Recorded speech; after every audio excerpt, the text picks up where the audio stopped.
थोड़ा इतिहास में जाना पड़ेगा। हिटलर और उसकी नाजी सेना से सन 1941 से लेकर 1945 तक लगभग 60 लाख यहूदियों को तड़पा तड़पा कर मार डाला। यहूदी का अस्तित्व ही खतरे में आ गया था।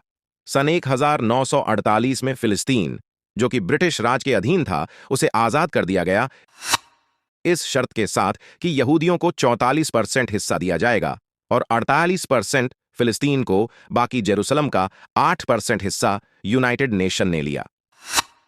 इस प्रकार इजराइल की स्थापना 14 मई 1948 में हुई।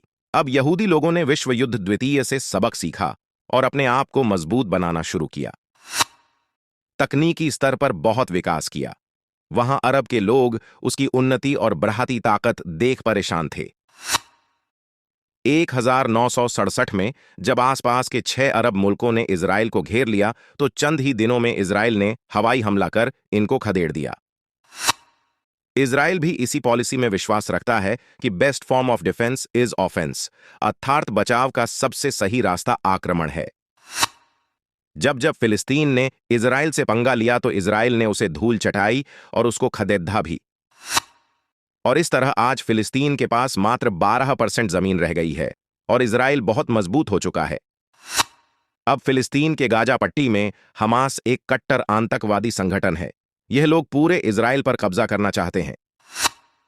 ईरान से लिए गए हथियारों की मदद से यह इजराइल पर हमला करते रहते हैं। एक भूमि के छोटे टुकड़े के विवाद को लेकर हमास ने कुछ ही दिन पूर्व इजराइल पर रॉकेट दागे। इजराइल का तो पहले से ही कहना है कि तुम मेरा एक नागरिक मारोगे तो दुनिया के किसी भी कोने से ढूंढकर तुम्हें नेस्तनाबूद कर देंगे। 1972 में जब जर्मनी में इजराइल की ओलंपिक टीम के 11 मेंबर्स की हत्या फिलिस्तीन के एक आतंकी संगठन ने कर दी, तब मोसाद, जो इजराइल की खुफिया एजेंसी है, उन हत्यारों को कई सालों तक विश्व के कोने कोने में चुन चुनकर मारा था। इजराइल के इसी रवैये से अरब मुल्क खौफ भी खाते हैं। इजराइल जानता है अगर वो कमजोर पड़धा तो अरब मुल्क उसे जल्द ही मिटा देंगे।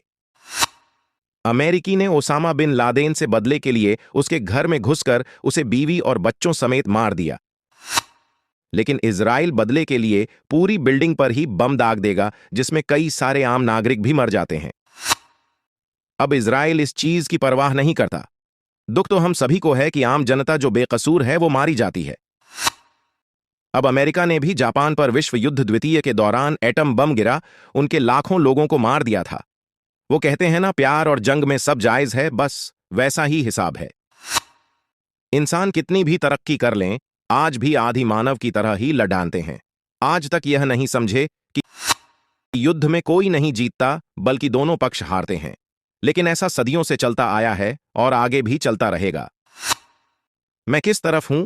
तो मेरा झुकाव इजराइल के प्रति ज्यादा है, क्योंकि एक तो भारत का मित्र है, दूसरा विश्व युद्ध में इतनी यातनाएं सहने के बाद यह कौम जो कि विलुप्त होने पर थी, उसने अपनी इच्छा शक्ति से इतना विकास कर लिया कि चारों तरफ से दुश्मन से घिरे रहने के बावजूद इसको हरा पाना किसी के बस की नहीं।